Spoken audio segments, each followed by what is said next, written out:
하나님 말씀은 느헤미야 1장 1절 말씀만 같이 읽겠습니다. 느헤미야 1장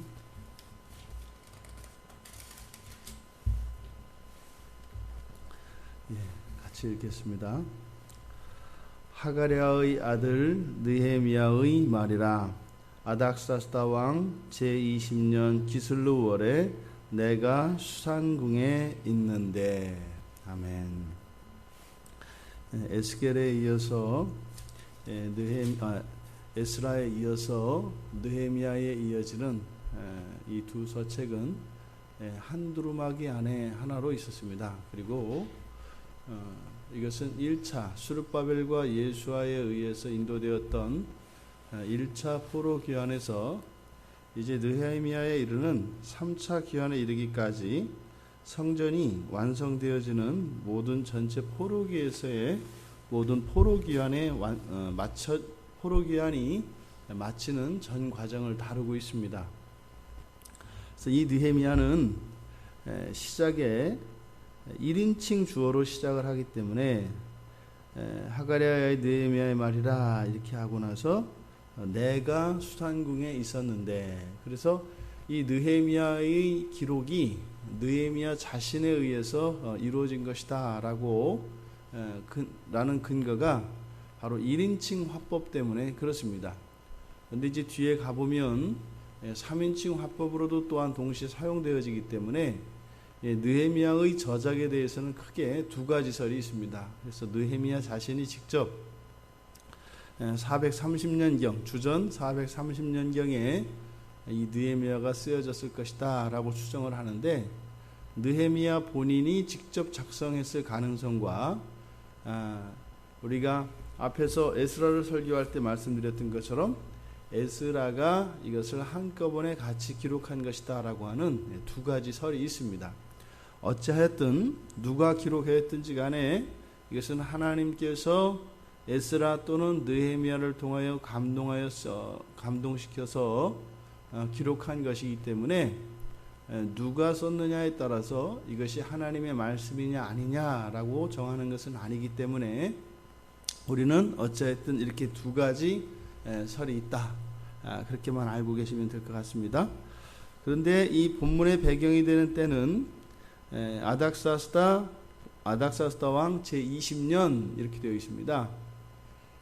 그러니까 에스라와 같은 때 같은 왕인데, 이 아닥사스다 왕은 465년 주전 465년부터 424년까지 바사의 왕으로 있던 사람입니다. 그러니까 지금 느헤미야가 3차 포로 귀환을 이끄는 이때는 이 아닥사스다 왕의 딱 그 중간 지점입니다. 중간 지점에 이 느헤미야가 이스라엘로 돌아오게 됩니다. 이 책의 이름의 주인공인 느헤미야는 유대 총독입니다. 유대 지방의 총독으로 임명되어서 성곽을 완성시켜서 마침내 수건의 예루살렘 성전 공사를 완성한 사람입니다. 그러니까 이 스룹바벨은 바사 제국의 관리지요. 2차 포로 기한을 주도했던 에스라, 그리고 3차 기한을 주도했던 느헤미야, 같은 왕의 통치하에 있던 사람들인데 둘을 좀 비교해 볼 필요가 있을 것 같습니다. 에스라에 대한 소개가 7장 1절에서 5절까지 그의 조상에 대한 족보에 대한 소개가 나옵니다. 아주 장장한 소개입니다. 쟁쟁한 소개입니다. 그리고 그 끝을 무엇으로 맞냐면 대제사장 아론의 16대 손, 가문이 얼마나 뼈대 있는 가문인지를 밝히는 거예요. 그리고 이어서 6절에서는 에스라 그 개인에 대해서 칭찬을 합니다. 모세의 율법에 익숙한 학자, 익숙하다라는 것은 단지 지식적으로 아는 것만을 의미하는 것이 아니라 잘 알고 있으면서 또 그 말씀을 따라 산 사람을 의미합니다. 또한 여호와의 도우심을 입어서 왕에게 부탁을 하면 다 들어주는, 그래서 이 에스라는 철저하게 유대의 종교 지도자로 소개되고 있습니다. 그런데 왕과의 관계를 나타내는 것을 보면 유대를 대표하는, 유대 민족을 대표하는 사람으로서 왕과 이 에스라는 평소에도 이런 만남과 의견을 제시하고 의견을 또한 들어주는 이런 관계에 있었던 것으로 나타납니다. 그러니까 이 에스라는 성경에 나온 그 어떤 사람이 받지 못한 그런 관심과 그런 소개를 가지고 등장을 했었습니다. 이에 반해서 이 느헤미야에 대한 소개는 아주 간단하게, 단지 하가랴의 아들 느헤미야, 이렇게만 간단하게 소개되어 있습니다. 근데 실제로 에스라에 의해서 주도되었던 2차 포로기한과 느헤미야에 의해서 주도되었던 이 3차 포로기한은 비교할 점이 많습니다. 2차 포로기한은 왕이 주도가 되어서 왕이 에스라를 선택해서 에스라를 보냈고, 이제 느헤미야가 3차 귀환을 할 때를 보면 느헤미야가 마음이 일어서 왕에게 간청을 해서 느헤미야가 주도적으로 이스라엘 백성들을 데리고 올 수 있도록 왕에게 간청을 하여 돌아와서 이제 성을 재건하는, 성곽을 재건하는 이런 장면이 연출됩니다. 그런데 이 느헤미야는 또한 반면에 바사 제국의 관원이었습니다.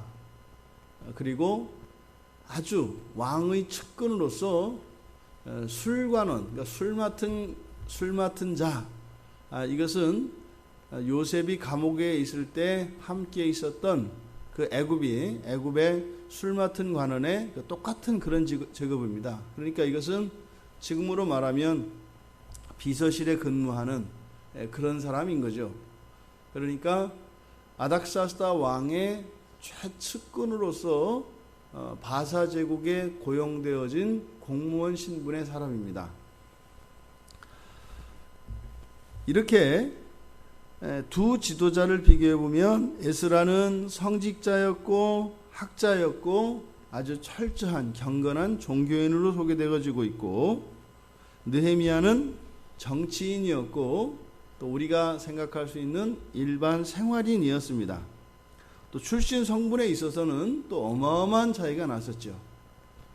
아론을 거슬러 올라가서 아론의 16대 손 하면 이 족보에서는 더 이상 이보다 더 나은 족보가 있을 수가 없는 거죠. 이 둘 사이에 이러한 차이점을 가지고 인식을 하고 앞으로 이 느헤미야를 살펴보시기를 바랍니다. 왜 그런가 하면 실제로 성경 안에서 족보를 제외하고 한 개인을 소개하는 데 있어서 보통 누구누구의 아들 정도로 소개를 하는 것이 보통 관례입니다. 그런데 이 에스라 같은 경우에는 매우 특별하게 소개되어지고 있는 사람이기 때문에 에스라와 느헤미야와 비교함으로써 더 이 에스라에 대하여 자세하게 이렇게 소개한 그 의도가 무엇인지를 느헤미야 전체를 살펴보면서 또한 우리들에게 주는 교훈이 있을 거라고 생각을 합니다. 이 느헤미야, 여호와에게 위로를 받았다라는 뜻을 가진 이름입니다. 그래서 느헤미야가 이 서론 말고 이 느헤미야 전체에 나타난 느헤미야에 관한 내용들을 한번 요약을 해보았습니다. 첫째, 느헤미야는 지금 1절에서 이야기한 것처럼 바벨론 포로인 유다지파, 그리고 유다지파의 자손 하가랴의 아들로 아닥사스다 1세의 술 맡은 관원이었습니다.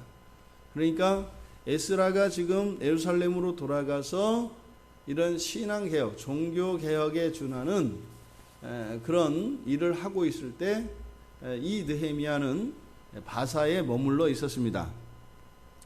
또 그는 아주 경건한 사람이었고 기도의 사람이었다라는 내용이 느헤미야 1장 뒤에 4절에서 11절까지 그리고 2장, 4장, 5장, 6장 전체적으로 보면 그가 아주 경건하고 경건한 사람이었던 것 그리고 기도의 사람이었던 것을 알 수 있습니다.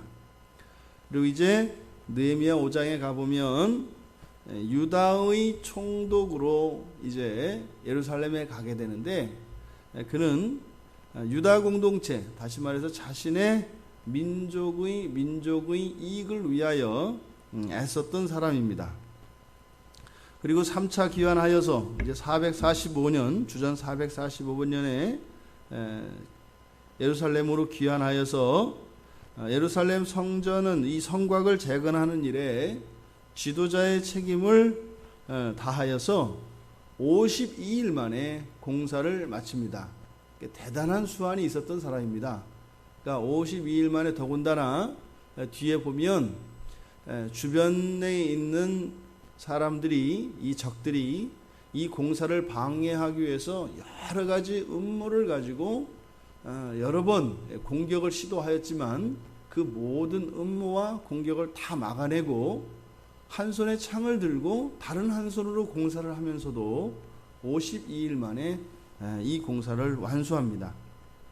그러니까 그의 담력과 지혜 그리고 인내 그리고 그의 신앙심 이런 것이 아주 특별한 사람이었던 것을 알 수 있습니다. 또 후반기에 이 에스라와 말라기 선지자가 함께 이 느헤미야와 함께 백성들에게 율법을 가르치고 회개 운동을 일으키게 됩니다. 그런데 3차 귀환 때 일어나는 회개 운동과 2차 때 에스라가 일으켰던 이 회개 운동 사이에는 큰 차이가 있습니다. 그러니까 2차 때 에스라가 했던 이런 개혁 운동은 제도적 개혁이라고 말씀을 드렸잖아요. 그래서 지도자에 의해서 제도를 바꿔가지고 조직을 만들어서 아주 그렇게 했습니다만 실제로 그 성과에 대해서는 알 수 없다. 그런데 3차 귀환에서 느헤미야 당시에 에스라가 또다시 그 회개 운동의 주도가 되는데 그때는 말씀이 선포되어지고 그 말씀과 함께 성령의 역사로 말미암아 유다 공동체 안에 그런 회개 운동이 일어나게 됩니다. 그래서 2차 때와 3차 때 일어났던 회개 운동의 차이가 있습니다. 이스라엘 백성들은 바벨론에서 예루살렘으로 고레스 칙령으로 돌아가기 시작한 것이 주전 537년입니다. 그러니까 537년, 주전 537년에 시작된 이 귀환의 목적은 결국은 회파되었던 성전을 재건하고 이스라엘 공동체가 세워지며 그들의 신앙의 중심인 성전이 완성되는 것, 이것으로 바벨론 포로 시대가 끝난다고 봐야 되는데 예레미야 선지자에 의해서 예언되었던 70년간의 포로 생활보다도 더 많이 이 성전이 공사되는 데는 더 많은 시간이 걸립니다. 그래서 537년에 이들이 돌아와서 536년부터 이 성전을 짓기를 시작하는데 이것이 이 느헤미야가 3차 귀환하여서 완성되는 것은 444년, 그러니까 주전 444년입니다. 그러니까 80년 이상 걸려요.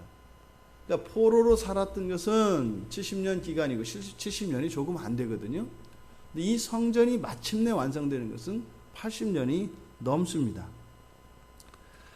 이 앞으로 느헤미야를 우리가 묵상을 하면서 우리들 마음의 성전이 이 느헤미야가 끝나면서 성전이 완공되는 것처럼 우리들도 이런 우리들 안에 허물어졌던 성벽들이 재건되어지고 우리들의 마음의 성전이 온전히 완성되기를 바랍니다. 또 이 포로기의 이스라엘을 묵상하면서 우리의 신앙을 돌아보기를 원하는데요.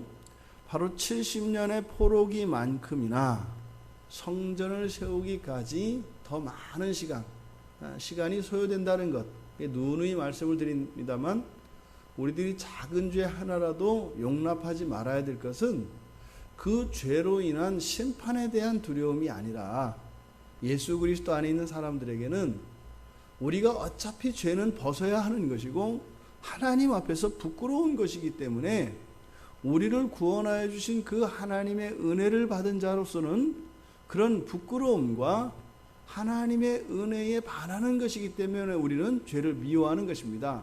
그런데 이 죄와 한번 타협되어지고 죄에 노출되어지게 되면 이것이 아주 지독할 정도로 이것의 뿌리가 뽑히고 정화되어지는 데는 아주 오랜 시간과 많은 과정들을 거쳐야 된다는 것입니다.